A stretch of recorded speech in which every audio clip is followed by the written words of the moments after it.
Good morning, everyone. It's Joker, and today we're back with an informational video on slime. Nothing new, but it's been requested a few times, and I kind of forgot that I hadn't made one on the channel yet. But we're going to be doing a equipment guide. What to do, how to do it, where you need to go. Everything that would require you to know anything about equipment, gear, accessories, whatever you want to call it. So you're just starting out in slime. You're getting to a point where beating missions with 3 stars and not having everyone die is getting difficult, but also very important. So you can parallel process and everything. You need higher EP so you can do the parallel processing, at all. But you can't afford to summon for dupes on every single banner. So what do you need to do?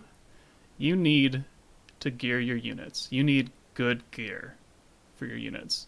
Almost every major gacha game, or really game in general, has gear, whatever, to make your unit stronger.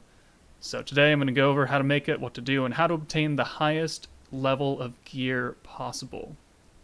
So, step 1 is your basic set of gear. Everyone can make it. It's not limited to anything except the resources that you have. So you're going to go into your forge, select the forge option, and now you have this list, these three tabs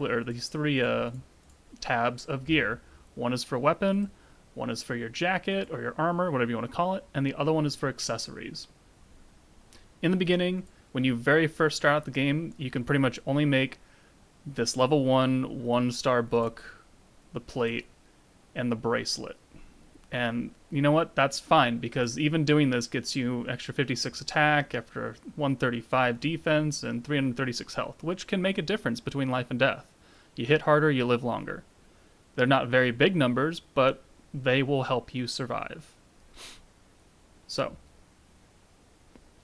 important things to know about all gear in general is that when you forge any of these pieces, the stat of whatever you're going for can vary between the minimum 135 right here and the 202, the 56 and 84, the 336 504. When you make a piece of gear, it can come out at any of those numbers. You can get really lucky and have it start out at max, or you can get really shafted and have it start at 336. It's all RNG based. The good news is that, just like every other game, you can fix those later. You can re-roll these stats as much as you want until you get the maximum level. Also, another thing to note is that the starting rarity determines how far you can upgrade the gear. So you see this 1 star has only 3 extra stars, grayed out, so you can only go up to 4 star. This level 2 lets you go up to 5 star, and these level 3s down here let you go to 6 star. So you can only enhance gear to a certain limit based on what tier it is.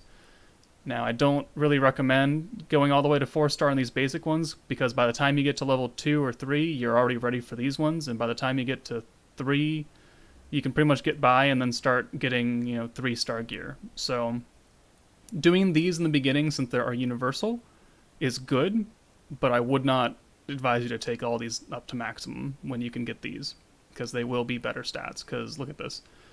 504 maxes out, 576 maxes out, 528 is where it starts. So you're already somewhat close to the maximum on the level 2 gear on these level 3s, at minimum. So make what you need to, and then start going for the level 3s, because these are the highest ones you can make right now. Another thing is that any unit can use any piece of gear. So you have all these books, you have all these knuckles, all these different weapons. Technically, any unit can use anything. It's just that when you get down to these specific weapons with the different typings, they'll be most suited for the characters that need them. But you can certainly equip a sword character with a hammer. And it doesn't have to be a dark hammer, it has to be a light hammer. You can put it with any type, any hammer. You'll just get more benefits if you match things up. So those are 3 points to make. Good to know. Any unit can use any type of gear, rerolling stats, and your rarity. So getting basic gear, like these level 1s, 1 stars down here, important for the other stages. Cheap, give you a decent boost in power on top of what you already have. But like I said before, beware the maximum value. And you need to make 10 sets, minimum. because you have 5 battle units and you have 5 support units that are linked up with those battles. And your gear helps everyone. So 10 rings, 10 books, 10 armors for your 10 units that are going into battle technically. So, just focus on getting your battle units equipment ready first, and then start working on the support values, because having your battle characters all geared up is more important than having your support units. In the long run, you still need good gear on your supports, but at the very beginning when you're just starting out, when you probably don't have enough good units to even make a support, or at all, get the gear for the people who are actually fighting. And you might just not have the resources to. So gear for people who are fighting, focus on them first. So I've already made a basic piece of gear for this. I made a level 1 book. Cool. And it came out at attack stat of 58. But we can do better, because if we go to redo, I think it's 2 points higher than the minimum, which is 56, so we did not get very lucky. So going into the redo option lets you re-roll the stat. Easy to understand. So you have all of these materials. You can use any of them. They all have different values, like this one gives you plus 10 on the meter. You need a full meter before it'll even let you re-roll the stat. So different values come in handy. So these little purple ones give you 10.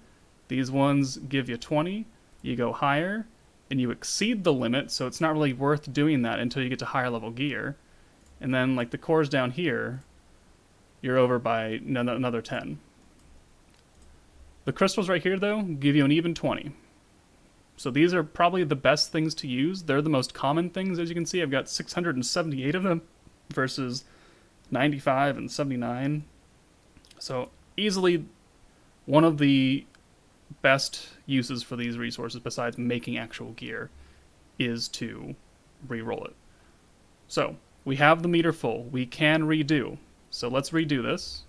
We're going to use 1 core, or 1 crystal, and we got a great success. All right, so we went from 58 up to 76, which is still not the maximum. So let's try it again. Let's do one more. We're trying to get to 84 here. You want the gear to be as good as possible. That way you get the most use out of it. So we're going to redo it again using another core. And we didn't get it. We didn't hit the percentage chance of it upgrading. So you can see this little icon here, these diamonds fill up with these little hammer blast thingamabobbers. So now there's 1 up here. If you fail 10 times, it doesn't have to be in a row, but if you fail to re-roll the stat 10 times, on the 10th one where it fails, it will automatically give you a pity roll. And that is guaranteed to succeed. So if I fail at this, 9 more times, then it will be guaranteed to level up. And see, okay, so we leveled up there, we went up 3 points. We're still not at the maximum, but you see that we didn't gain a spot here, but we didn't lose a spot.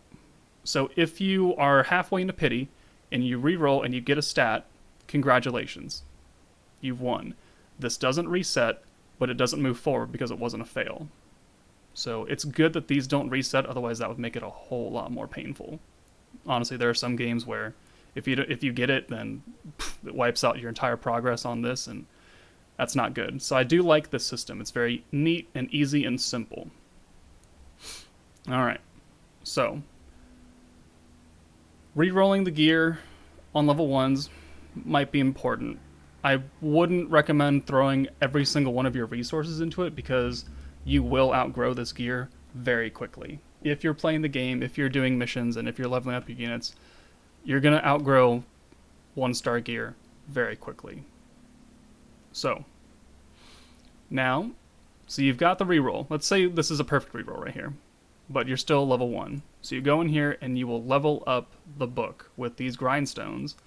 Obviously, the more sparkly they are, the more experience it gives you. So 1 gives you 4 levels, but then one of these gives you like 7 levels, I think. 9.5 levels, and then one of these goes like way over. Way over. It's nice that the other experience carries over, so when you do evolve into 2-star, this extra experience will immediately be applied to your gear. So if we do this now and I re-roll this, then this extra 440 is probably going to rank this up to level 20 immediately. So you don't have to waste any more grindstones. This extra experience does not go to waste. And I know a lot of people who did not know that. They thought that if you went over, then you went over and you lost that extra 440. That's not the case. So don't worry about that. But leveling up is pretty self-explanatory. I don't need to go much more into that. Just the maximum carryover is a good thing to know. So once you are maxed out, so let's go ahead and max this out just for funsies. I've got enough, don't worry. So our attack stat now goes up to 115. If we go to reroll, the 115 is now the minimum and 120 is the maximum. So based on the level, based on the rarity of your gear, the min-max will change, but you will always remain at the same ratio that you were at previously.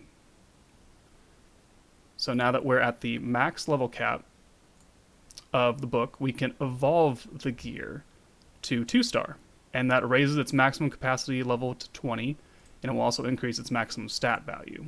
So using 1 crystal and 2 of these high quality magic fangs, we can evolve the gear into a 2-star piece of gear. And now you see, we were at level 10, now we're at 12 of 20, and 12 of 20 because that extra 40 XP from when I leveled up this book has now carried over. Otherwise, if I went perfectly even, I would be at 10 of 20. But that extra experience is carried over, putting me at 12 of 20 immediately. So there's that example in play right there. So now you redo it, and now the stat value has gone up even higher, so 123 to 128. So we're still 5 points behind the maximum, but it has kept us at the 5 point continuously. So you're not losing any stats because you didn't reroll in the beginning. It just gets a little more expensive sometimes to reroll higher gear than lower tier gear.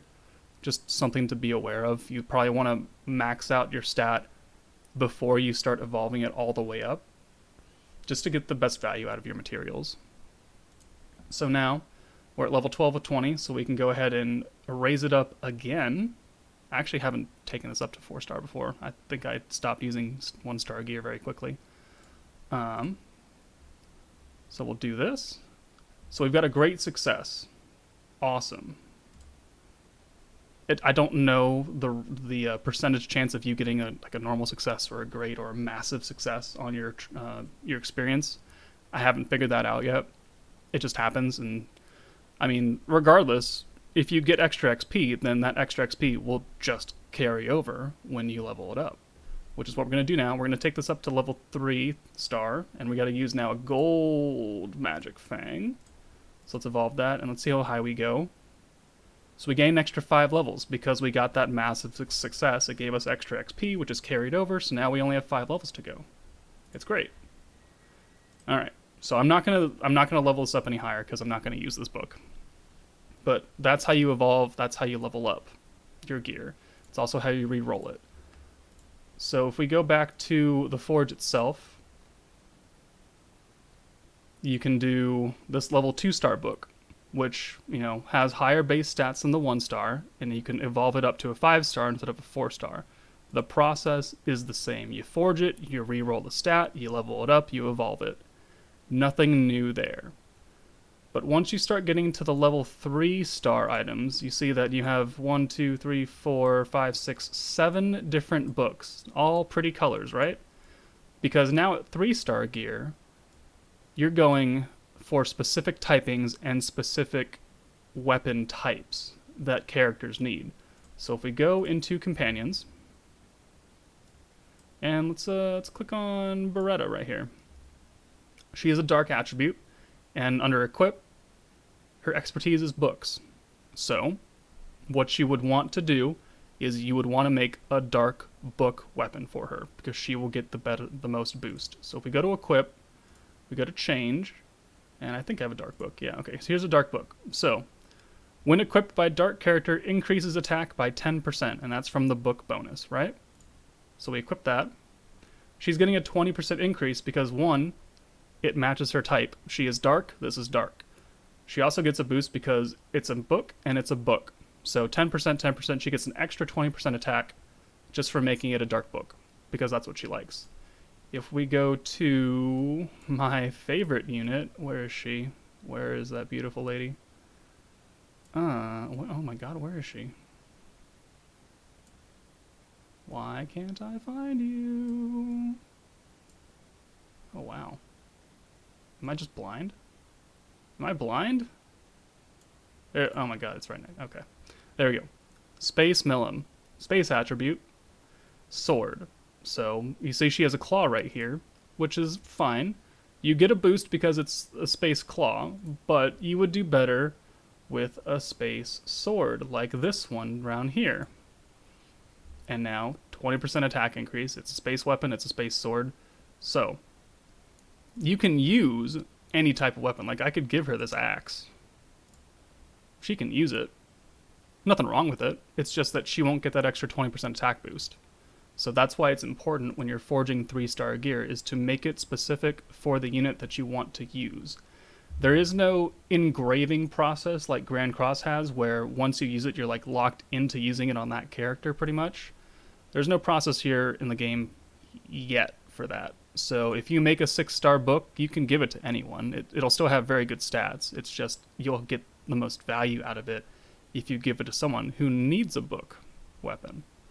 So that's why there are all these different types of books. There's all these different types of axes and pikes and big swords and normal swords and katanas, because each character has a specific weapon they want to use, and you want to match that up to their typing. Now, making one of these weapons is slightly different than just making one of the basic standard books, because it takes one extra material. It takes magic cores. Now, where do you get magic cores from? Conquest. And not beginner Conquest. You can get it at normal Conquest. So let's move over there. I'm not going to do it, but... So, beginner Conquest, you get info, drops, are, the crystals and all the enhancement materials you can get, which is fine. Because beginner will let you at least farm this up so you can start making 2-star gear and everything. Because you can beat normal Conquest with 2-star gear. But Ravenous Chaos Normal starts dropping magic cores. Not very often, but it starts dropping them. And that's what you need. So there are 7 different conquests here for all 7 elements. So if you need to make a specific sword for someone, you gotta go to fire, or you gotta go to wind, or you gotta go to space. Take your pick. You got to play these conquest missions. So, going back to Forge, I'm not gonna make them because cores are kind of hard to come by. So I don't have any 3-star gear. Well, I have this book, but we won't worry about that. So claws, right? So it's a 4-star claw. I've already gotten the core and forged it, and I've already evolved it. So in order to evolve a 3-star gear into 4-star gear, we'll go to this one just for funsies. It takes bronze hammers and cores. So not only do you need whatever color core of the weapon or the armor, you also need bronze hammers. Where do you get bronze hammers from? Conquest. And not just, normal Conquest. Expert Conquest. So, if you want better gear for your characters, the only way to do that from 4-star on, or 3-star on actually, 3-star on, is to play Conquest. And you must progress through the difficulties of each Conquest, because as we know, Stage 1 doesn't drop anything, Stage 2 starts dropping cores, Stage 3 starts dropping bronze hammers, and that's what you need to take 3-star gear to 4-star. Now, if you want to take 4-star gear to 5-star, there's literally only one mission of each typing, and that is Master Conquest. You get one for beating it, and then if you can parallel process it when you get that far, it has a chance to drop silver hammers. So going back to the Forge, enhance, and we'll go to some 4-star gear like right here. So I got these 4-star fire gloves. So I have played the Flaming Conquest battle. I've gotten the core to make it. I've gotten the core and the bronze hammers to level it up to 4-star. So now if I want to take it to 5-star, I need more cores and silver hammers now, which are not very easy to come by. I'm pretty sure on Mastered there's a 2% drop rate for silver hammers, so you could parallel process literally all night and not get a single hammer. That's just how it is, and just the luck of the draw. And some people get really lucky, and some people get super shafted. I kind of fall more along the lines of shafted than I do lucky most of the time, so it kind of just depends. But going 4-star to 5-star takes silver hammers and cores. But wait, there's one more level. Look at these pretty pink weapons down here. Look at this. Look at this claw. Look at this level 60 claw. This level 60 6-star claw. How do you get gold hammers? Because if you... Oh, that's not where I want to go. If you go to Quest, and you go to Conquest, this don't drop gold hammers. There's only one way currently to get gold hammers, and that is by doing specific missions for Master Conquest. And some of these are not the easiest thing to do. So let's go to Limited. Yeah, alright, yeah, get these gold hammers.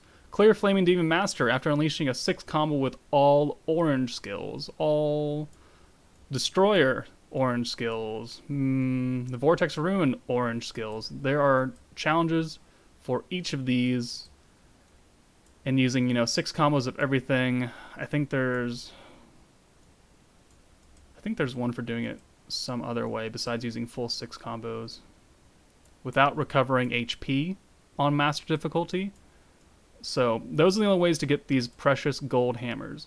An item required for evolving a piece of equipment to 6-star.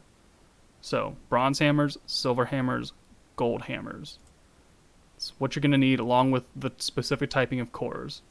And that just doesn't apply to weapons, that applies to armor as well. We haven't talked about armor because the process is literally the same. You forge it, you upgrade it, you level it, you reroll it. You still need cores, you still need hammers to upgrade these. Jackets as well. And again, jackets are universal because there's no character that needs a jacket.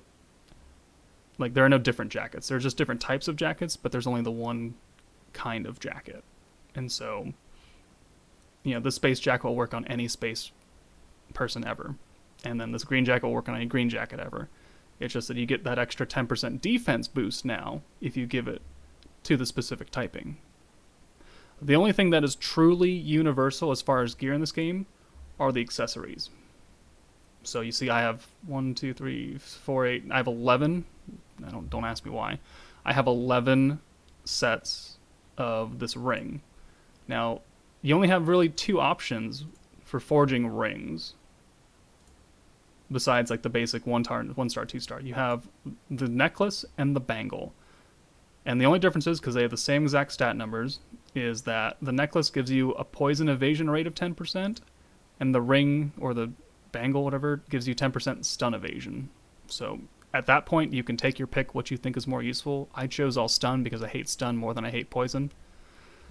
But the process for making this is 99% the same. You make it, you level it up, you re-roll it, all that. It's just you don't need cores to increase the level. You do need hammers, but you don't need the cores because there's no specific typing of ring. It's just a ring or just a necklace. So I'll show you. We can go into enhance, go to these and evolve, and it just needs a gold hammer. It doesn't need 3 of the specific magic cores because it's not a specific typing. So, and then jackets are still the same. You have these event ones that you get for the free characters. The process is the same except their redo, their reroll, and their enhancement upgrade materials are all of the special things that are specific to the event at the time. So if you don't have enough, go farm them, and once they're gone, which I was really unfortunate because I didn't realize that my Benny Mario one was not fully rolled, and it takes 5 of these to get the full bar, and I have no way of getting these now. So I'm kind of sad. I just found that out today when I was doing this video. I'm really sad. Okay, so we've covered just about everything. So let's take a look. This is my equipment box that I have right here. I have 52 different items. This is the book that we made earlier. And you can see I've got 4 6-star weapons. And so these should be fully rolled. Okay, so this one's missing 1 point. So 418 attack points versus what this 5-star 349, which is maxed out right here. So you can see the difference between a maxed out 5-star weapon and a maxed out 6-star weapon is considerable. I mean, it's 80 points or so, 80 points of attack, which is nothing to scoff at. So, and then what is this 3-star glove? No, this 4-star glove. So 278 is 1 point off, and then a 5-star glove 349, and then a 6-star glove 419. So definitely upgrading your gear as you can is important to making sure units can hit harder, they can live longer. I have a whole bunch of rings, which are stun dodge 10% chances. I have not made a single necklace, which now that Extreme Conquest has come out, I might have to make a few necklaces because poison is dumb. So, I mean, take your pick. You can build, a set of each if you want, like 5 and 5. That way you can swap them. Because it would make sense to give half your units stun dodge and half your units poison dodge. That way you always have that option availability. That's what I'm going to start working on now. But as you progress through the game, you will move on from, awakening 1-star gears to 2, and then you're going to start making the 3-star gears, and then you can start upgrading those with the bronze hammers into 4-star gears, and then you will just slowly climb up the tier from 3-star to 4-star to 5-star, which is where you will most likely sit at for most of your gear. I have how many gold hammers? Let's find out. I don't have a lot. So if I were to upgrade this, I have 6. I am very, very stingy with what I decide to make 6-star, and it generally ends up being the units that I have 6-starred as well in like dupes. So this is for my maxed out Benimaru, this is for my maxed out Dragon Millum, this is for my maxed out Wind Millum, this is for my maxed out Space Rimuru. I have a maxed out Hakuro as well, and he would get this katana, or this katana that he has, if I feel the need to give it to him. And then, as I acquire, I could make, I probably should make 6-star Earth Gloves for my Earth Millum, because she's also maxed out. But she's not a unit I use very often, so I don't really feel the need to waste a hammer on her. Once the Earth meta comes around, maybe that'll be a time to reevaluate my gear situation. But this is, you're going to live, most of your units are going to live in the 5-star range. Like I said earlier, the free units always come with their own cosmetics, so we have 3 different outfits and 3 different weapons for them. So those are easy to upgrade to 5-star. Everything is free. All you have to do is farm the event, and you will naturally awaken them. They're not as strong as a typical 5-star weapon, so that's 292 maxed out. Yeah, they're 50 points-ish, give or take, but they're free. They're free 5-star weapons, and you can use them technically on anyone, so you can't really argue with that. But yeah, that's the progression system, is going from 1s to 2s to 3s to 4s to 5s, and then eventually, once you're able to clear Master Conquests, to 6-star gear. So that's it for the guide. Let me know in the comments if I missed anything, any hot topics, or any important facts that I should have covered and I didn't. I'm pretty sure I went over everything, but I'm definitely not perfect, and I have definitely missed things before, so if I did, please let me know. If you've lasted this long and you enjoyed this video, give the video a like, subscribe if you haven't. If you're a new player, I hope this helps you a lot. If you're an old player, thanks for watching. You probably know all this already, but hey, I appreciate you for being here. But that's it from me. Take it easy, guys, and I'll see you later.